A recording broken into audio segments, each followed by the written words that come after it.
बिस्मिल्लाहिर्रहमानिर्रहीम अस्सलाम वालेकुम। आज मैं आपके लिए क्रिस्पी आलू पेटीज़ की रेसिपी लेकर आई हूँ। ज़बरदस्त रेसिपी है, ज़रूर ट्राई करें इस रमज़ान में। और अगर आप पहले से बना के रख दें और शाम के टाइम इफ्तार के टाइम पे आपने इसको फ़ौरन फ्राई कर लें और गर्मा गर्म आप इसको पेश करें और साथ ही में नमक पारे भी बनाएं तो बहुत ज़बरदस्त रेसिपी है। इसको ज़रूर आप ट्राई करें और आपको मज़ा आ जाएगा। आप चाहें तो इसको 2-3 दिन पहले भी आप इसको बना के रख सकते हैं और फिर आप इसको एंड टाइम पे आप इसको फ्राई कर लें। तो बहुत अच्छी रेसिपी है, ज़रूर ट्राई करें। रेसिपी पसंद आती है तो मेरे चैनल को सब्सक्राइब करें और बराबर में दिए गई बेल को क्लिक कीजिए ताकि मेरी नई रेसिपी आपके पास सबसे पहले आ जाए।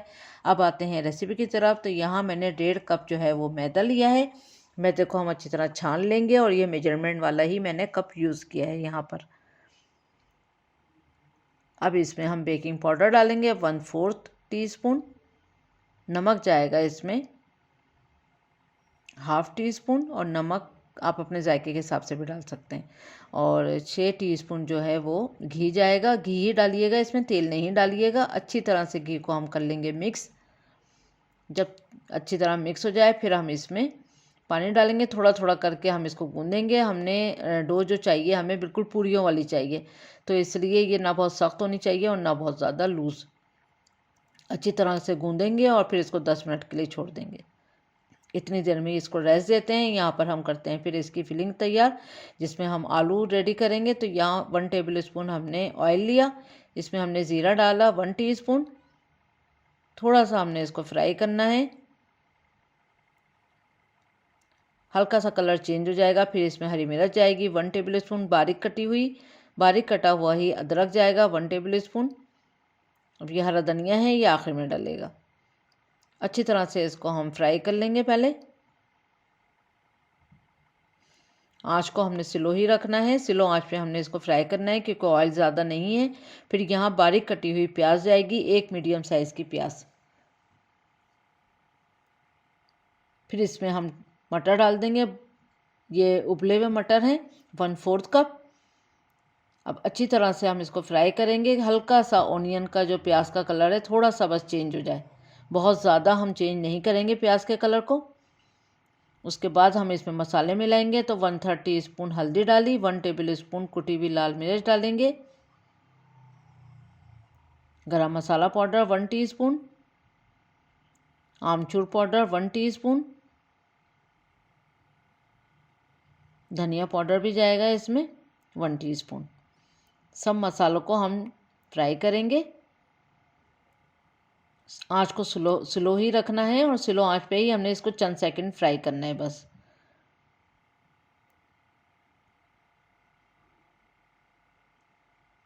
जब ये फ्राई हो जाएगा फिर हम इसमें उबले हुए आलू मैश किए हुए डालेंगे। 3 हमने आलूओं को बॉयल कर लिया था और उसको मैश कर लिया, वो इसमें मिक्स कर देंगे। अच्छी तरह से हमने इसको मिक्स करना है, आँच को हमने स्लो ही रखना है। अच्छी तरह से मिक्स कर लें। ये देखें, आप देख सकते हैं बहुत अच्छी तरह ये मिक्स हो चुका है। अब इसमें डाल देंगे हम हरा धनिया।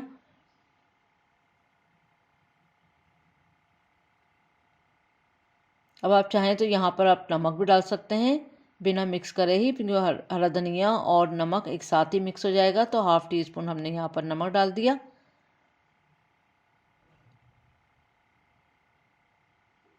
अच्छी तरह से नमक डालने के बाद हमने मिक्स करना है, स्लो आंच रखना है। आप ये देख सकते हैं अच्छे से भुन चुका है।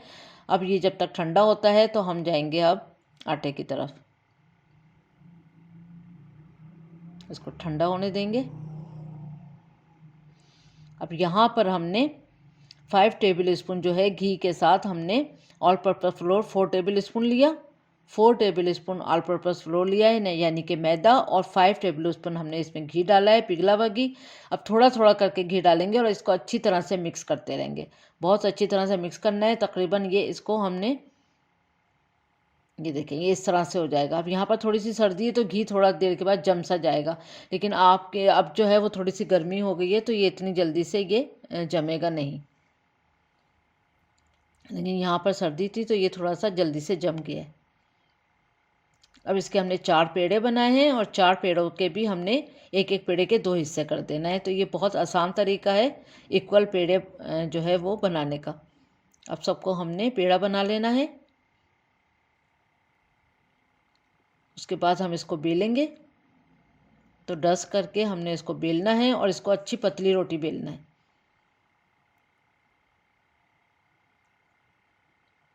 तो ये देखें अच्छी पतली रोटी बेल चुकी है। अब इसी तरह की सारी रोटियां बेल लेंगे, इतनी ही बड़ी, क्योंकि हमने लेयर वाली जो है वो पेटीज बनानी है। तो इसलिए हमने देखें सारे पेड़ों की इस तरह से रोटियां बेल ली। अब हम एक एक रोटी उठाते जाएंगे।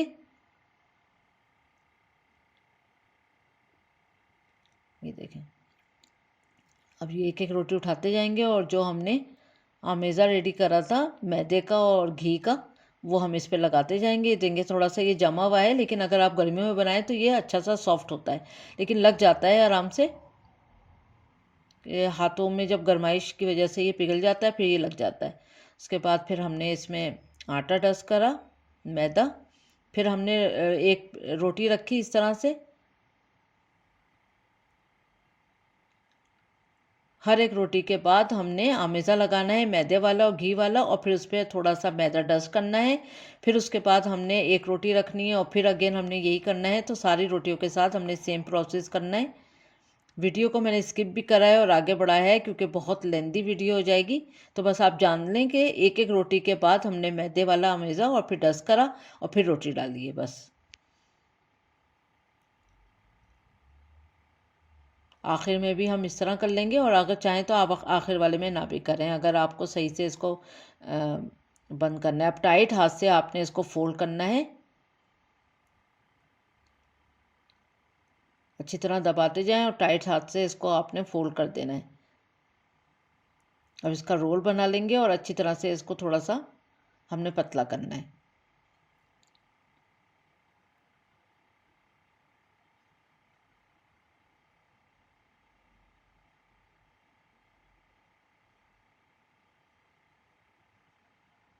देखें पतला कर लिया है और ये बड़ा सा जो है वो पेड़ा जो था वो रेडी हो चुका है। अब हम इसको कट कर लेंगे।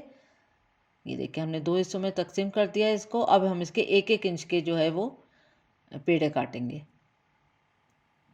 ये देखें इस तरह से आप देख सकते हैं इसमें लेयर जो है वो देखें कितनी अच्छी सी लेयर जो है वो नज़र आ रही है, आप देख सकते हैं।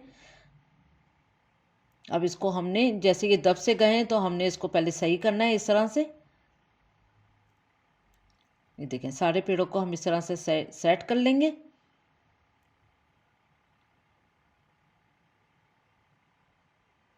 उसके बाद फिर एक एक पेड़ को हम बेलेंगे। अब यहाँ पर हम डस्ट नहीं करेंगे, डस्ट बिना किए ही हमने पेड़ा जो है वो रोटी बना लेनी है। अगर आप डस्ट करना चाहते हैं तो आप डस्ट कर लीजिएगा, लेकिन ये ऐसे भी आराम से जो है वो बिल जाएगा। आप देख सकते हैं इसकी लेयर कितनी इजी नज़र आ रही है। अब इसको हमने साइड काट देना है और साइड की जो है हम नमक पारे बना लेंगे और स्क्वायर शेप में हमें ये चाहिए।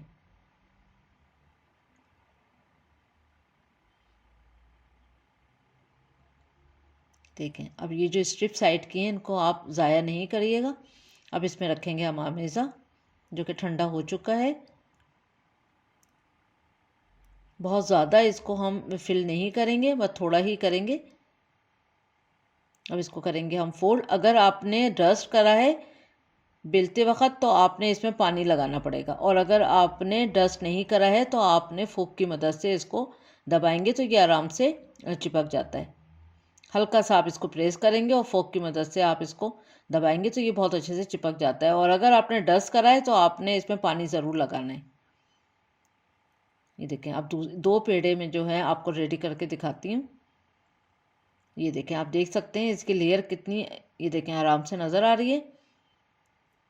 अब बहुत हल्के हाथ से आपने इसको बेलना है, बहुत फोर्स लगा के नहीं बेलना है, वरना सारी की जो लेयर हैं वो ज़्यादा नज़र नहीं आएंगी जब आप इसको फ्राई करेंगे, क्योंकि वो सब इसमें जो है वो मिक्स हो जाएंगी। अगर आप ज़्यादा हार्ड हाथ से ही देखें लेयर नज़र आ रही है इजीली। अब फिर इसी तरह से हम साइड इसके काट देंगे।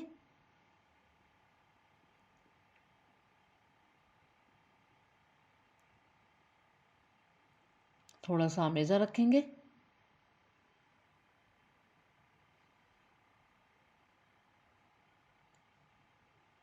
इसको फोल्ड कर देंगे और फोक की मदद से हम इसको चिपका देंगे। पहले थोड़ा सा आप इस तरह चिपका दें और फिर हम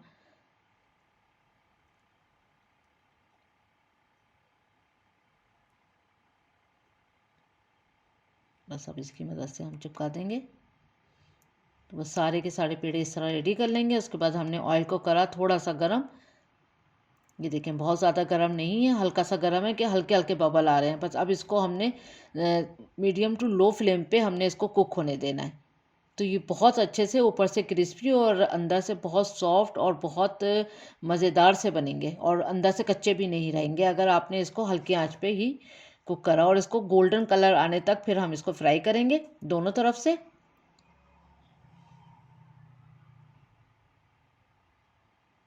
तो ये देखें ये अच्छे से फ्राई हो रहा है और इसको जितना चाहें उतना डार्क कलर पे आप ला सकते हैं। थोड़ा सा ड्रेन करेंगे ऑयल को।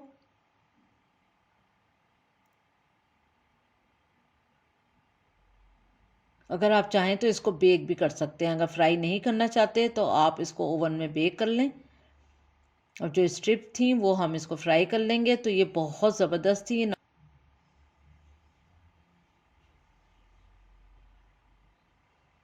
ये देखें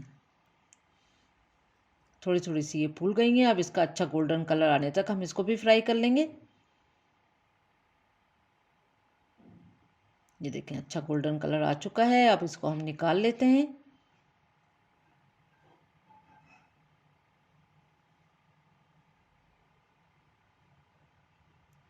लेकिन चाय के साथ आप इसको साइड में ज़रूर पेश करें तो बहुत ज़बरदस्त सी डिश है। तो ज़रूर ट्राई करें। बहुत आसानी के साथ बन जाने वाली और झटपट बन जाने वाली, बहुत टाइम नहीं लेगा।